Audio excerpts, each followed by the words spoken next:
Salut! J'espère que tu vas bien. Donc, aujourd'hui, on déroge un peu là, de notre formule de base habituelle. Aujourd'hui, on va tester un produit, une préparation là, pour un produit, en fait. J'ai goût de manger de la pizza. Hein? Il fait beau, on a des légumes à passer en masse. Faut qu'on vide le congélateur d'une coupe de produits. Fait que on va essayer de faire de la pizza. J'ai déjà essayé de faire la pizza là, avec une croûte de chou-fleur, c'est bien la mode. C'est pas vargeux. Le résultat était vraiment pas... c'était pas ce que j'espérais, du moins. Il était pas vraiment délicieux, c'était pas croustillant, ça se tenait pas. J'ai peut-être pas tombé sur une bonne recette non plus, là, mais le temps de préparation, j'ai trouvé trop exagéré anyway, pour ce que ça donnait. Donc, j'essaie ce produit-là ici, qui est de la compagnie Bob's Red Mill. Ils font d'autres produits que j'aime bien, entre autres là, leur farine à pâtisserie, qui vaut 1 pour 1. Il n'y a pas d'ajout de produits quelconques là, à mettre là, pour que ce soit aussi efficace. De la farine avec gluten. Fait qu'on va essayer ça. Faut juste ajouter de l'eau, de l'huile, des œufs. Puis on va voir ce que ça donne au final.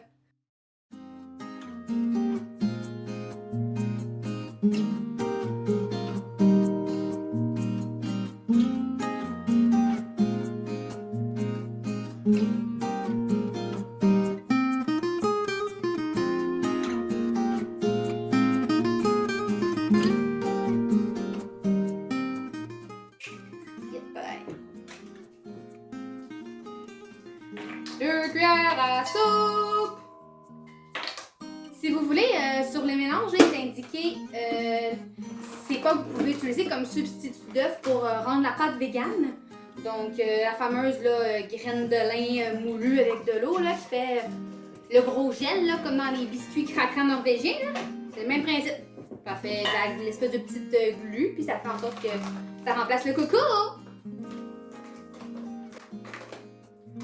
En temps normal, j'aurais peut-être ajouté un peu de farine à la fois, ou j'aurais peut-être tamisé là, pour m'assurer qu'il n'y ait pas de grumeaux. Mais là, on y va là, comme bonne personne débutant en cuisine. Là.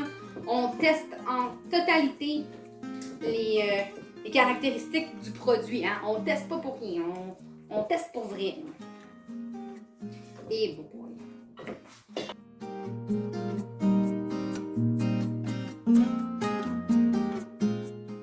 Premier commentaire, ça pogne en pain dans un fouet. Prenez une cuillère de bois. Ok. En laissant la pâte dans le bol, la diviser pour 2 pizzas ou la laisser entière pour une seule pizza. Couvrir de pellicule plastique. Et laisser lever 20 minutes. Bon, on va faire juste une grosse pizza, puis au pire, ça fera des restants. En fait chaud, on peut le temps avoir de la pizza, même réchauffée. Alors, on va faire une grosse croûte à pizza.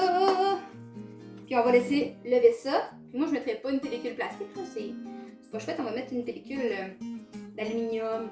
On va pouvoir la rincer. Là, puis ça va pouvoir aller au recyclage. La pellicule plastique aussi, ça se recycle. Je sais pas si vous saviez. J'ai appris ça. Mais plastique, c'est quand même du pétrole. Fait on en veut le moins possible dans nos vies. Là. Ça m'a l'air bien quand même. Elle colle un peu. Ce qui n'est pas si tant mauvais signe, parce que quand la pizza à la base, ça colle. Fait que. On va voir ce que ça donne, hein? Tu sais, dans la vie, là, faut pas avoir peur d'essayer. Surtout si tu te retrouves à avoir certaines restrictions alimentaires. Parce que t'as moins de choix, hein? Fait que si t'essayes moins, tu découvriras jamais de nouveaux produits. Fait que, faut que t'essayes. Essaye. Fait qu'on attend 20 minutes. Bon, donc le 20 minutes est passé, le chien est nourri, est occupé, le four est parti. On peut étaler la pâte. Sur l'emballage, ils disent de prendre une pellicule plastique pour étendre la pâte à la claque, mais non, nous c'est à bol plastique.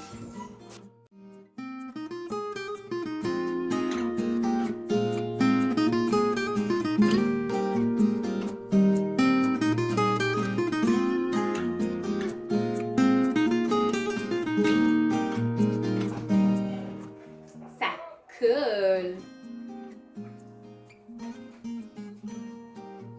Pour vrai, c'est vraiment bizarre. Je sais pas si j'aime ça.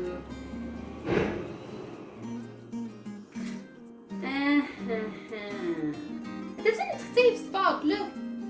Hey, boy. rendu là, hein? La pizza, on va assumer que on mange pas nécessairement super simple. On va voir ça de même.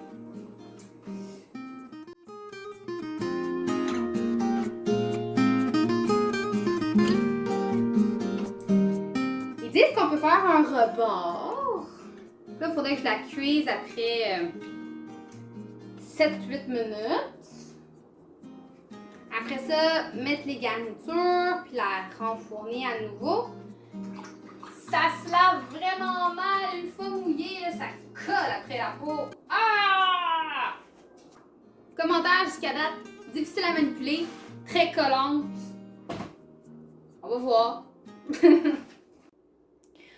Bon, fait que la première cuisson est faite. Il y a plein de petits trous dedans, ça doit être la levure là, qui fait ça. Mais pour vrai, ça sent vraiment bon. Il y en a qui du côté qui ont grillé un petit peu plus, là. Ben, gars, on va mettre la garniture là-dessus, puis on va voir ce que ça donne.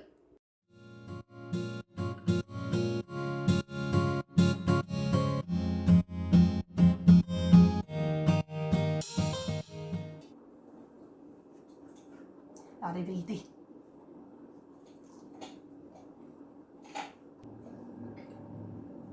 C'est vraiment pas si mauvais. Malgré tout, là, je pensais que ça allait être plus granuleux que ça, mais non, c'est vraiment bon. Ça passe le test!